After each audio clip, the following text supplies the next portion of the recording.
Coming up on our newscast tonight, the 5-day holiday is over, but Korean lawmakers pick up where they left off, bickering over the details of important bills. And the government announces plans to nearly double the price of cigarettes here in Korea. But will the measure survive the pressure from big tobacco?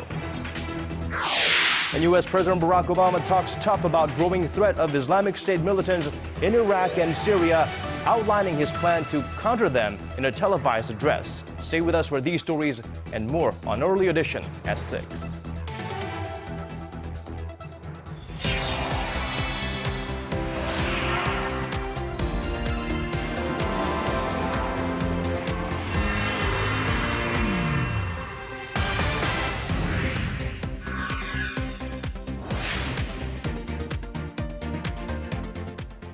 It's 6 in the evening on Thursday, September 11th here in Korea, live from Seoul. I'm Laah Hyun-kyung. And I'm Daniel Choy. Thank you for joining us.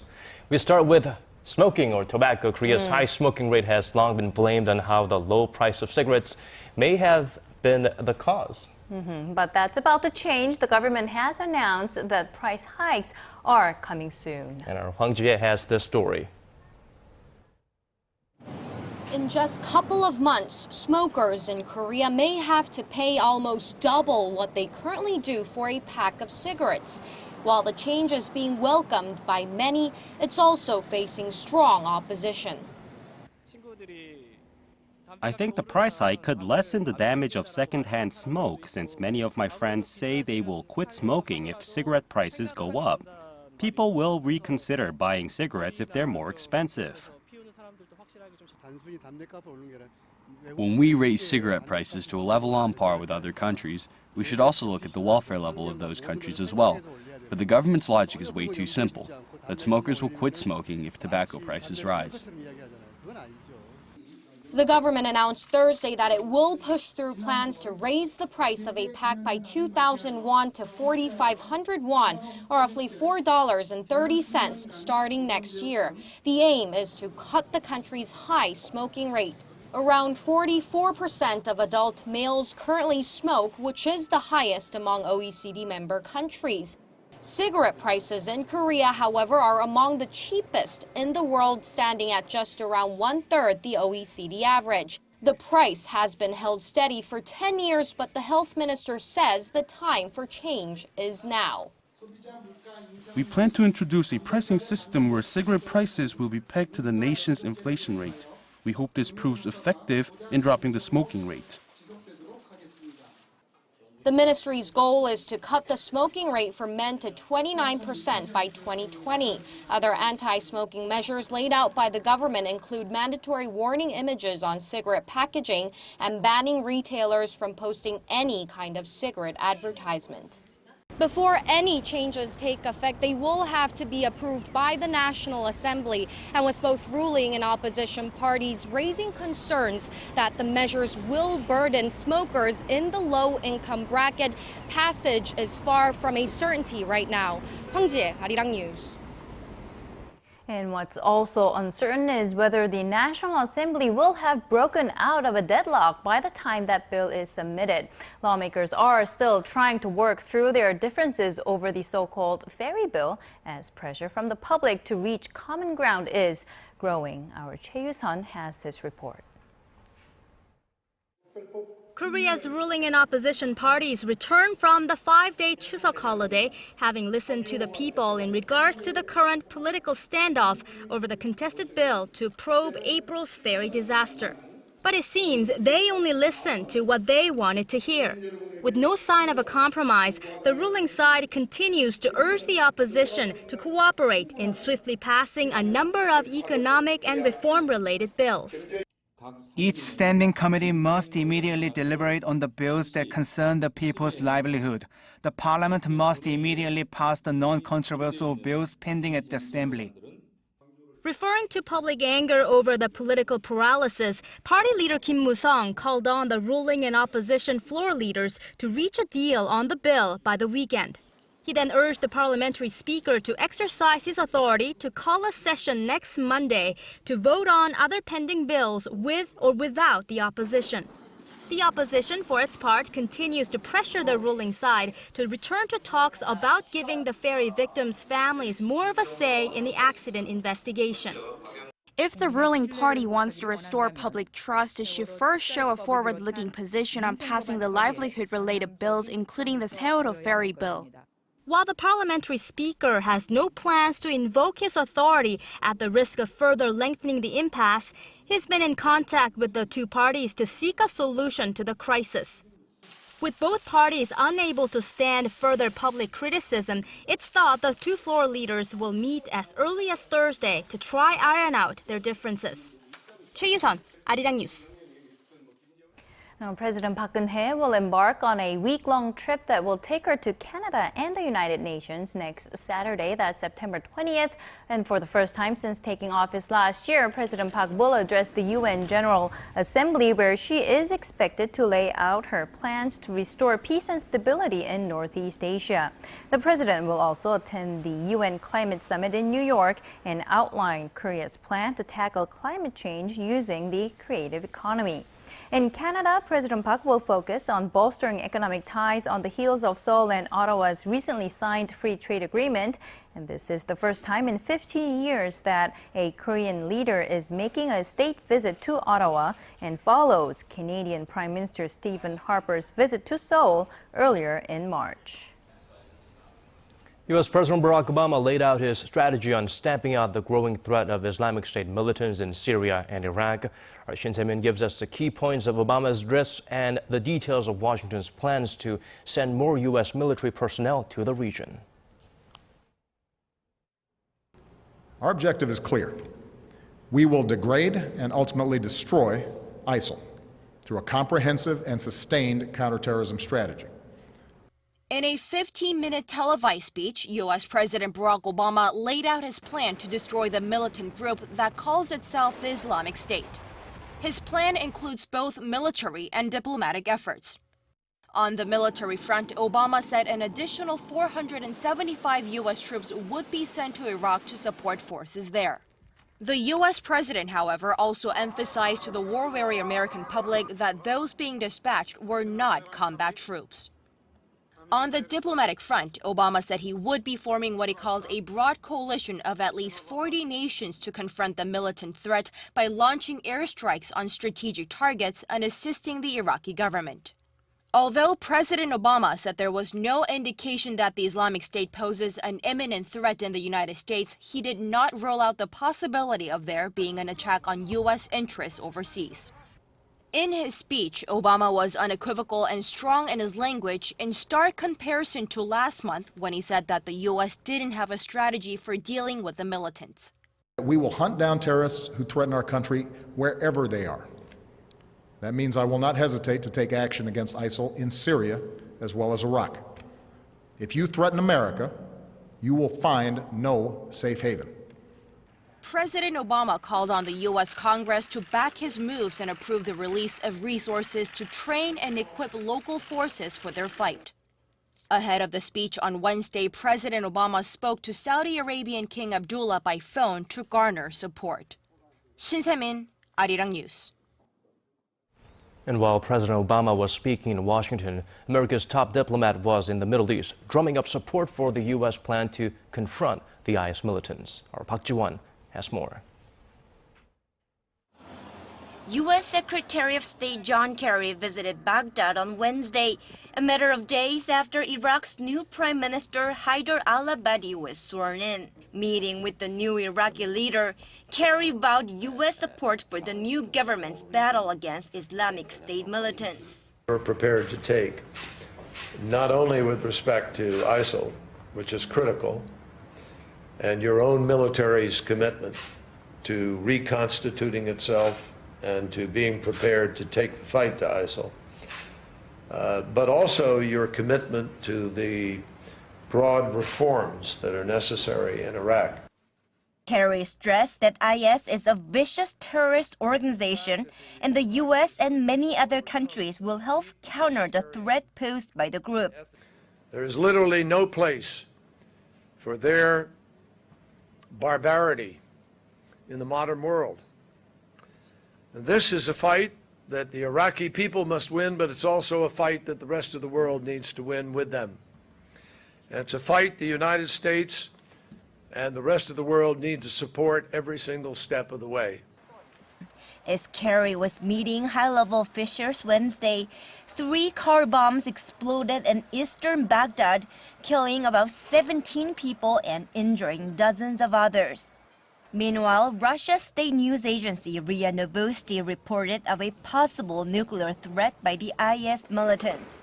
The news agency quoted comments by Andrei Novikov, the head of the Commonwealth of Independent States Anti-Terrorism Center, that suggested IS might have a nuclear capability. He said the terror group declared its intent to use nuclear weapons in June, and about 40 kilograms of uranium compounds had been stolen by insurgents from Mosul University in Iraq in July. However, atomic experts at the UN do not consider it to be a major threat, stressing that it would take years for IS to develop nuclear weapons. Park Ji-won, Arirang News. And back here in Korea, with the Asian Games set to kick off in Incheon in just over a week's time, some North Korean delegates are beginning to arrive. The first batch of 94 members will touch down at Incheon International Airport later this Thursday evening. The group is likely to include North Korea's Olympic Committee chief Chang Soo-myung and its football as well as rowing teams. Now, the remainder of the athletes and coaches will continue to arrive throughout next week before the start of the event on September 19th. And whether the upcoming Asian Games will reduce tensions on the Korean peninsula is the question on people's lips these days. But another event garnering attention is a trip to the U.S. next week by South Korea's national security advisor, especially as North Korea's foreign minister is due also in the U.S. in the coming days. Our Son Jang-in has more. President Park's National Security Advisor Kim Kwan-jin will embark on a 3-day trip to the U.S. on Sunday in what will be his first trip to the country since he took up his new role in June. Sources say Kim is scheduled to meet his American counterpart Susan Rice and other security-related personnel to discuss a broad range of issues, including the Korea-U.S. alliance and the current diplomatic and security situation in Northeast Asia. In particular, the talks will likely center on Pyongyang's rapidly changing diplomatic stance following its decision to send its foreign minister Lee Soo-yong to a meeting of the UN General Assembly later this month. This will mark the first visit to the U.S. by a North Korean foreign minister in 15 years. During Kim's visit, the U.S. and South Korea will likely reaffirm their bilateral cooperation in dealing with the North's nuclear program and fine-tune details in strengthening security cooperation. Also, on military issues, attention is being drawn on how the talks will pan out regarding Washington's plan to deploy an advanced missile defense system called Terminal High Altitude Area Defense in South Korea. With the recent launch of a Unification Preparatory Committee and Seoul's proposal of high-level inter-Korean talks, Kim may also seek some advice regarding exchanges and cooperation measures during the anticipated talks. Son Jang-in, Arirang News. Meanwhile, senior diplomats from Korea, China, and Japan held a trilateral meeting in Seoul on this Thursday for the first time in 10 months. Going into the meeting, Korea's Deputy Foreign Minister Lee Kyung-soo expressed hopes that the gathering would be a step in the right direction toward mending strained relations between the three nations. What's drawing the most attention is whether the three neighbors will be able to resume their annual three-way high-level talks, including a state summit that have been stalled for more than 2 years now. This as last year's tripartite summit was canceled due to territorial and historical disputes. Now, with China's Vice Foreign Minister Liu Zhenmin and Japan's Deputy Foreign Minister Shinsuke Sugiyama in attendance, the three reportedly discussed ways to cooperate on maritime affairs and cyber defense. A one-day entry ban. Digging deeper, getting to the bottom of stories that impact your life. Talking with you on air and online. Connecting you with experts on the world's most pressing issues. News and current affairs at its best. With Laah Hyun-kyung and Daniel Choy. Arirang News. On Early Edition at 6. With sluggish economic recovery in mind, the government is boosting budget spending next year by nearly 6%.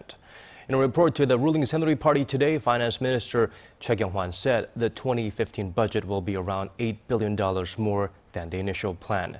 The increase far exceeds last year's bump of 4% and lies outside of the nation's goal average rate of 3.5%. Responding to concerns about the fiscal deficit, which is projected to be about 2% of Korea's GDP, Choi said it was at a manageable level compared to other advanced economies. The Finance Ministry will submit its final figures to Parliament by September 23rd. It's been just over a month since the government eased regulations aimed at boosting Korea's listless housing market. But there are already growing concerns the move will place a bigger burden on the domestic economy, as the increase in household debt more than tripled last month. Our Kim Ji-yeon has this report. Household debt rose sharply in August, raising concerns that it's spiraling out of control. Housing loans jumped more than $4.5 billion in August from the previous month to $518 billion.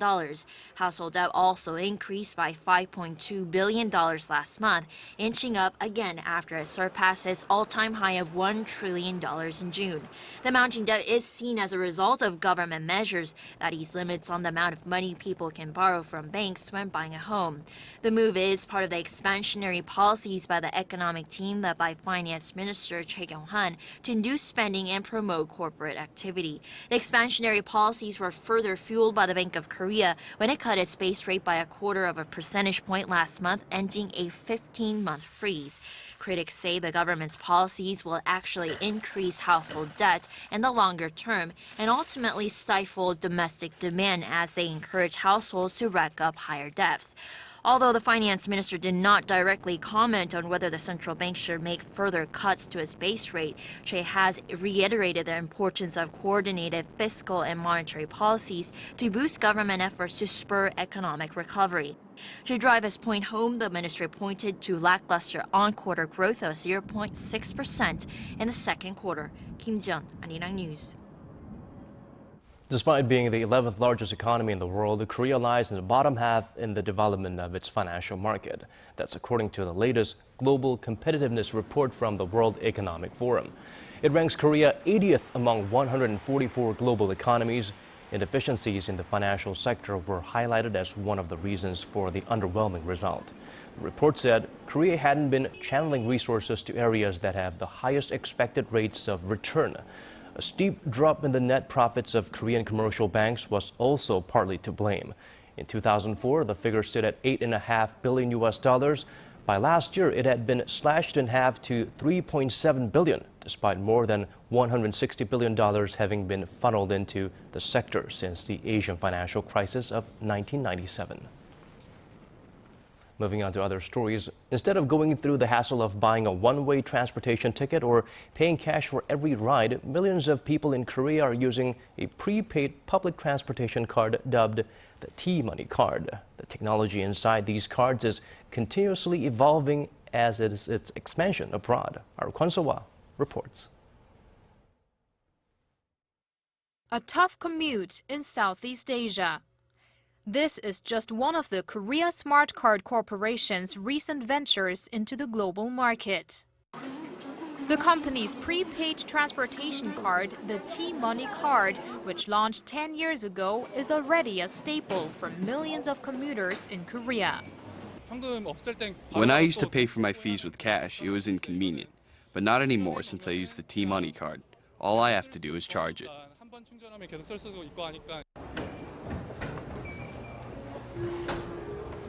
The most convenient part of the T-money card is its integration system. Whether you're traveling by subway, bus, or taxi, this one card can get you where you want to go. And it's also selling overseas. Korea Smart Card told Arirang News that T-Money America was established in New York last month to expand its service in the U.S. The company's first service abroad in Wellington, New Zealand, has been running since 2008. When cards are held against the T-money card reader there, the settlement data is sent to Korea, and those results are transferred back to New Zealand. That's remote management service through cutting-edge technology. Since it uses NFC technology, a short-range wireless technology, the business opportunities expand beyond the scope of transportation. It makes micropayments at more than 50,000 businesses possible, including convenience stores and vending machines. Korea Smart Card says it's hoping to eventually become the world's #1 smart mobility and payment service provider and is already in talks to expand its service in another location by the end of this year. Kwon So-ah, Arirang News. Well, moving on to a different type of card, Koreans living abroad will soon be able to apply for a resident identification card if they plan to stay in Korea for more than 30 days. The way the law is now, once they move overseas, citizens are no longer eligible for national registration. The Public Administration Ministry says the new measure will take effect in January next year. Around 110,000 people are expected to sign up, and those that do will find it more convenient to live in Korea, including engaging in financial and economic activities. And in some health news, dust is a constant nuisance in our lives, and it may also be taking a toll on our health. Researchers in Korea say the dust on our beds could greatly increase the chances of lung-related illnesses, even more so than smoking. Connie Kim has more.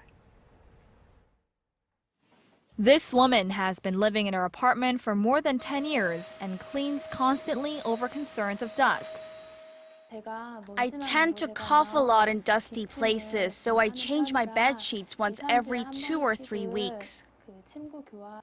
Her concerns are not unwarranted and may be helping to keep her free of lung diseases. New studies conducted by local universities show that the dust in our beds can have serious effects. According to study results, the ultra-fine particles found in beds can increase the risk of asthma up to 10 times.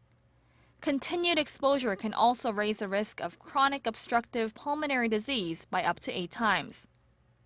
And while smokers have 3 times the risk of getting lung cancer compared to non-smokers, a dusty bedroom raises the risk by up to 40 times. If there is a continuous exposure to bed dust, airways can be narrowed and destroyed, which can eventually cause lung cancer. Experts say the best way to reduce the threat is to change your sheets regularly and keep your bedrooms well ventilated by opening the windows from time to time. Connie Kim, Arirang News. Moving on to other stories, Korean dramas and K-pop have made a splash on the global stage, but some say Korea's animation could be next in line. Right, there are more Korean animations that feature, non-speaking slapstick comedies like the old days of Looney Tunes and Disney classics. Well, we have this story on a wildly popular cartoon that is being made into a smartphone game. Our Kim Min-ji reports. By television audiences of all ages, cartoon character Larva has wiggled itself into another media realm, smartphone games. Distinctive and at the same time funny characters like these will draw people in, eventually providing users with original entertainment.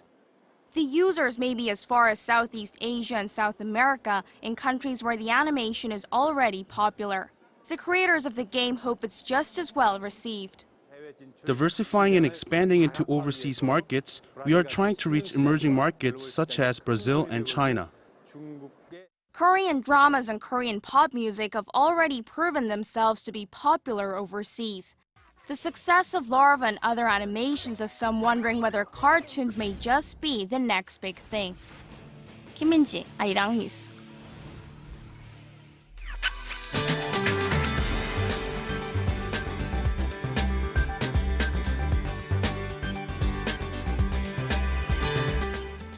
And now let's turn to our Michelle Park at the Weather Center for an update. Well, Michelle, it felt like a typical autumn day here in Korea. That's right, but don't let them fool you. We had high UV levels today, so make sure to apply sunblock before heading outside. So how are things looking in the days to come? Well, both warm and cool. In fact, we're looking at warm daytime highs all in the high 20s, but drops down about 10 degrees, putting the lows in the teens in the evening, so keep that in mind as we inch closer. and closer to fall. And it's currently cloudy throughout the whole nation, especially down south and Jeju Island, where on and off drizzles are, and the forecast as well. Now, tomorrow is shaping up to be another bright day for most of the nation, with the exception of Jeju Island once again, which should see some light showers, and it will be cooler tomorrow than today, temperature-wise. Now going over to our temperature readings. Seoul will start off the Friday morning at 18 before reaching up to 28 in the afternoon. Meanwhile, the southern cities such as Daegu and Busan will see highs of 26 degrees. And moving over to other regions, Jeju Island peaks at 25, while Dokdo is cooler at 23, and Mangkunggang is tad warmer at 24. Now that's all for now. I'm Michelle Park, and back to you guys. Thank you for that, Misha. And that does it for us. Thank you for staying with us. To our viewers in different time zones, have a wonderful day. This has been Daniel Choy. And I'm Laah Hyun-kyung, wishing our viewers in Korea a great rest of the evening. Daniel and I will be back tomorrow.